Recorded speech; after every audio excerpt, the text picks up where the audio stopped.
What?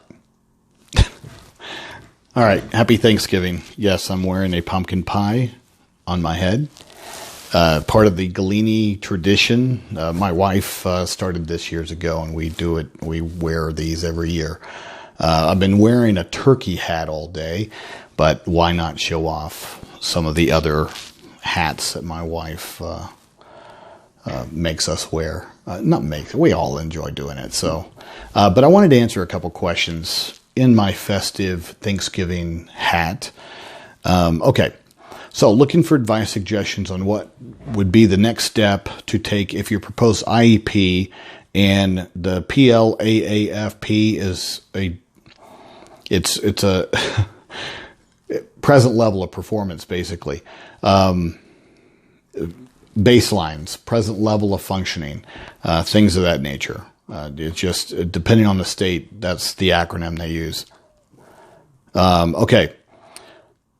Is not being followed or taken into consideration by the teacher or school. Now, what I'd need to sort of understand is, what do you mean by your proposed IEP? Your adopted IEP, or one that hasn't been adopted yet? It's just your proposed IEP, meaning, what you'd like them to consider.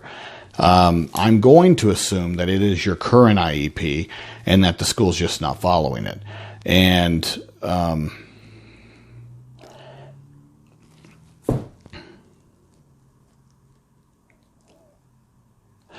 but in a situation like that, the next step, I'm going to answer it both ways, okay?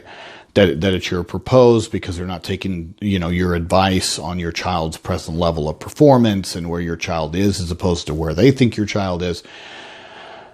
I'm going to look at it that way too, okay? And in a situation like that, yes, you're going to need updated evaluations. That's going to be your friend to get over your hurdle of having the school not consider what you believe is appropriate for your child. So in whatever area of educational performance deficit, I would have a reevaluation done in all of those areas. And that would be in academics, communication, which would include like speech, language, which would be receptive language, expressive language, and then social language called pragmatics.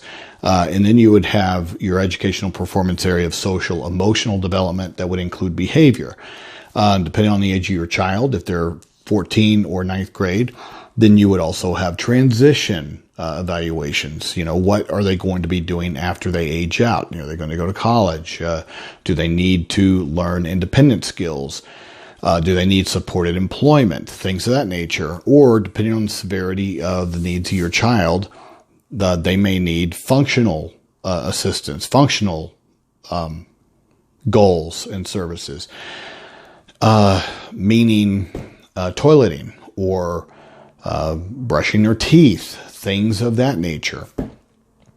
So that's how you would get over a disagreement there, is updated evaluations. Now, if they do their own in-house evaluations and you believe they're crap, then it would put you in a position to, in writing, after they're done with their evaluation, to make a written request for independent evaluations paid for by the school system with a professional in whatever those areas are of your choosing.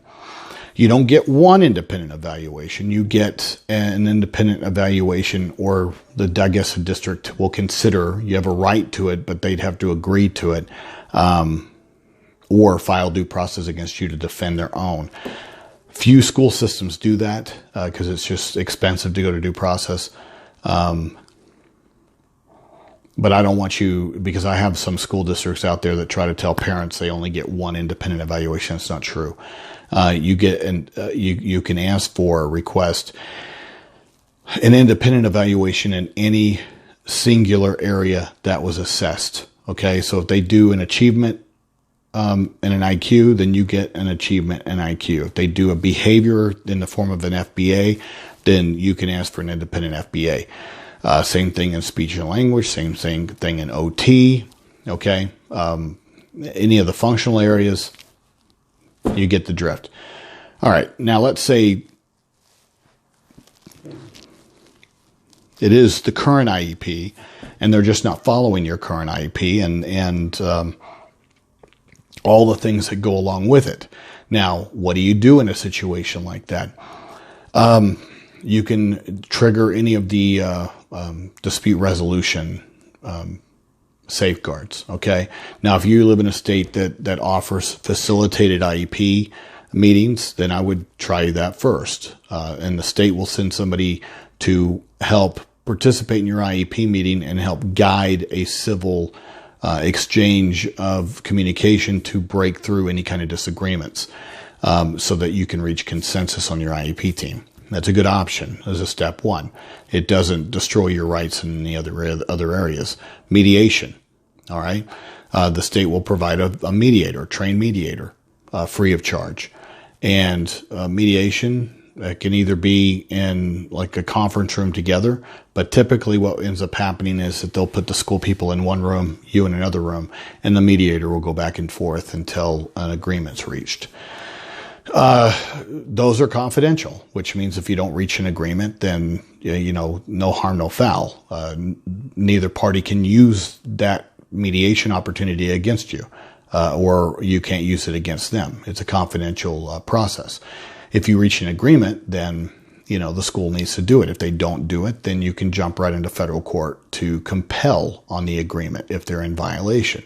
The other one is a state complaint. The state complaint is where you list all the grievances that they're not doing, and you send that to the State Department of Education wherever you live in your state, and they will investigate. Not a bad option if a lot of the issues that you're complaining about are procedural based, not necessarily substantive harm, meaning that your child's regressing or your child's stagnant in their program. State complaints aren't really good at solving those issues. They're more equipped to handle non-compliance to procedure. The last one is due process, and there would be an assigned hearing officer, and that would be more court related, to where you would end up, putting on evidence, just like a court setting. Okay. Those would be the ways that you would deal with a school disregarding and not following your child's IEP. Everything that I mentioned in the very beginning builds, okay? So you're not, by going to a facilitation, it doesn't destroy your ability to take it to the next step. But I would start here as a first step to get it resolved. I would get the director of special education involved to let them know of what is not happening. Okay, I wouldn't go to your principal. I would go above your principal to the special education director. It wouldn't be a problem to also copy your principal on your email, laying out what's not happening. Ask for another IEP meeting to where you go in there and you say, look, guys, this is not being followed, and this is why I think so. And one of the very simple things that you can do to overcome that is create a very good parent-teacher communication log, to where in your next IEP meeting that you would call, you would need to ask, or you would need to define what the data collection is to help you understand that they are working on your child's program, and but you need to make sure that everybody's on the same page as to what that data collection looks like. And you need to have it written down either in the IEP or in the IEP meeting notes so that everybody understands. And then I would create a parent-teacher log that goes back and forth, either every day, depending on the age of your child, or once a week. And that would be a very simple way to make your attempt to get this thing corrected in a very easy way. And I think that would do it. We see that all the time. I mean, and even in the settlement agreements that we do, we make sure to clarify what the data collection looks like in the parent-teacher log. Don't overdo it, though. Our teachers have a hell of a lot of paperwork to fill out. You just don't want to overdo that. Okay?